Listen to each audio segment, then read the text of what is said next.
Okay, welcome back to the OK Not OK podcast. I am Dr. OK, and it is time yet again for the OK question of the week. So let me hand it straight to Sports Zoo for the question. Doc, it looks like your beat-up buddies are now the broken up buddies. Guess the question here is, was Kevin Owens overreacting? Sports Zoo, do we really have to talk about Kevin Owens again? Every time I hear his name or Cody Rhodes' name, I just get this pit in my stomach that I can't shake. Alright, I guess we'll talk about it, since that's what you want to talk about. So, I guess the answer is, it depends? So let's break it down here. First, let's go to Bad Blood. Cody Rhodes didn't do anything above and beyond to help Roman Reigns during or after this match. So I don't really know what Kevin Owens could have seen there. Sure, there was a point in this match where we had Reigns getting hit with a super kick, then a double super kick, then a mighty moonsault, and then a splash by Sikoa that surely would have gotten the pin. But Rhodes broke it up, but you can't blame him there. He just didn't want to lose the match. I mean, if you want Rhodes to lose intentionally, that doesn't seem like a thing you would do to a WWE champion where winning is obviously the most important thing. So I don't think we can blame him there. But he did also sacrifice himself later in that match by delivering that awesome splash through the announce table to take out Jacob Fatu. Now, one could say that wasn't very smart. He left Roman Reigns to himself at that point. But of course, he was pretty mad at Fatu at that exact moment and actually should have been disqualified for slamming Fatu's head against a steel chair. So nonetheless, at least that made it an even fight. Then, after the match was over, it wasn't like Rhodes came to Reigns' defense. It was actually the other way around, where Jimmy convinced Reigns to go back into the ring to save Rhodes from being attacked by Tonga, Loa, and then the other two members of the Bloodline as well. So there's just not really a lot to say there. On top of it, was he supposed to fight Reigns right then and there? Jimmy had just come back. That also would have been a 1-on-2 fight. Certainly you couldn't expect him to win that one, so I just don't know what KO was thinking there. Then it seemed like WWE then went out of their way to not tell us or show us what happened between Rhodes and Owens after Bad Blood. There certainly had to be somebody filming something that they could have caught on tape, but they just refused to show us on Raw or SmackDown what was happening. It's not like this isn't the age of cameras on your phone. Certainly somebody saw something, but I don't know. They just won't show it on either of the shows, so perhaps we will just never know. But the one thing we do know is that on that following Monday Night Raw, Seth Rollins let it slip that Rhodes was punched in the mouth by Owens at Bad Blood. So I guess that is how it went down. I guess we have to believe Rollins. There's no reason not to in this particular circumstance. So for Owens to do that right after seeing the match, what could have happened between the SmackDown on September 27th and Bad Blood's conclusion for that to happen? Here's what we know from September 27th. Randy Orton actually called out Rhodes to explain himself for signing that contract and teaming with Reigns for Bad Blood. And Rhodes' reply was simply he'd rather be a fool than a coward. Now, your mileage may vary on just how good of an excuse that is for teaming with Roman Reigns, but it wasn't quite enough for Owens right there, because Rhodes met up with Owens and Orton as they were preparing for their tag match later that night. But in that meeting, Owens said that he wanted to talk to Rhodes, but not just right now, as he had to get ready for this match. Certainly that was reasonable. However, he also told Rhodes that he did not want Rhodes to interfere in that match that night. So of course, after Tonga and Loa got involved, Then Rhodes couldn't help himself and he came out, which was admittedly understandable because Randy Orton said that he would love his help should the Tongans appear. But the show ended with Owens pushing Rhodes, and then with a little bit of help from Randy Orton, they made up and Rhodes and Owens hugged at the end of the show. So it seemed like they were both on good enough terms to continue fighting together into the future. So let's turn it to a couple of theories that I have on what happened to this situation. Number one, KO just thought about it a little bit more in that extra week where Rhodes specifically disregarded Owens' request and helped out in the match. So that was just one more step over the line for Cody Rhodes and in breaking up their friendship. So even though he hugged it out, he got to sit on that for over a week before Bad Blood, and it just was too much for him. So that could be a piece of the pie, but I don't think it's the whole thing. So theory number two is that in that entire week plus between that SmackDown and Bad Blood, KO and Rhodes were unable to talk to each other. Certainly, there was plenty of time to get on the phone or even meet up in person, but maybe it just didn't happen. So maybe KO took that as a slight that Rhodes didn't actually want to talk to him.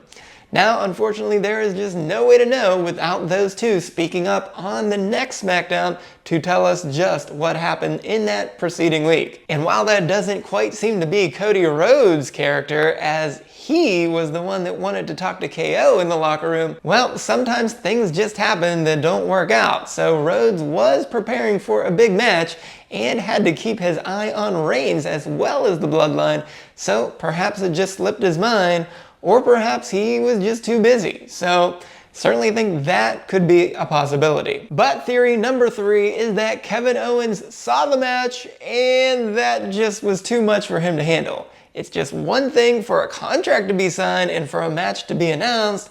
It's a completely different thing to actually see it happen. Because after all, as we said, Owens has been fighting the Bloodline longer and more often than anybody else. So in fact, since the Sports League keeps asking me about KO, let's go to that video real quick for a recap. Reigns has fought Owens 8 different times since the Bloodline began in 2020, and Reigns has defeated Owens all 4 times in 4 different title matches.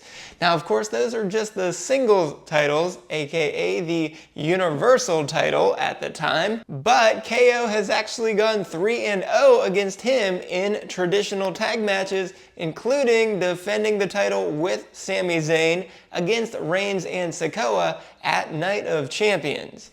So he also has 1 loss to the entire Bloodline at War Games 2 years ago, so Owens' total record is just 3-5. Now, beyond Roman Reigns expanding to the entire Bloodline, Kevin Owens has more total matches against the Bloodline than anyone else, and by my count, it is 29 total televised matches where he's actually had a good record at 14, 13, and 2, including his no contest that he just had with the Street Profits last Friday on SmackDown against Tonga, Loa, and Fatu. Okay, that's some pretty good information to know, and in fact he's had that one more match losing with Orton against Fatu and Sikoa, so he's now 14, 14, and 2, and exactly 500. But besides that, if Rhodes had to keep fighting the Bloodline, why wouldn't he want KO to be his partner? As in fact, Rhodes and Owens are 2-0 in matches together this year. And admittedly, those were both against A-Town Down Under, so perhaps not quite the same competition, but you would think that would be who he would want to go to battle with. And if not him, at least with Randy Orton, which I'm sure KO would have been fine with. However, we have to note that the one time that Rhodes and Owens were together in a tag team match against the Bloodline, it was also with Orton in a 6-man tag at Money in the Bank, and they lost to the team of Sikoa, Tonga, and Fatu. On top of that, maybe Rhodes was thinking that KO has just not been so great against the new Bloodline, as he is just 1-3-1 so far this year against the new Bloodline. Now, admittedly, at the time of the contract signing, he was just 1-2 and had a no contest and then that tag team loss that we just spoke about. So to Cody Rhodes, if he was thinking rationally, maybe he thought that the man that knows the bloodline the best, Roman Reigns, would be a better choice than Kevin Owens, who was just 1-2 at the time. But even if Owens was not the best choice, could you really envision KO being fine with him choosing the enemy over his own beat-up buddy friend? That seems like a possibility where Rhodes just crossed KO's red line. Because obviously KO would just fight forever with Rhodes or with Orton to beat the bloodline. And if Rhodes was thinking rationally, maybe he would have known that Roman Reigns loses to the bloodline in tag team matches, as if you remember, he got pinned by Jey Uso when he and Sikoa took on both Jimmy and Jey last year. And even though KO seemed to be okay with Reigns doing whatever it took to retain the championship, he certainly would have been smart enough to know that Reigns required help in 11 straight championship matches in order to keep the title.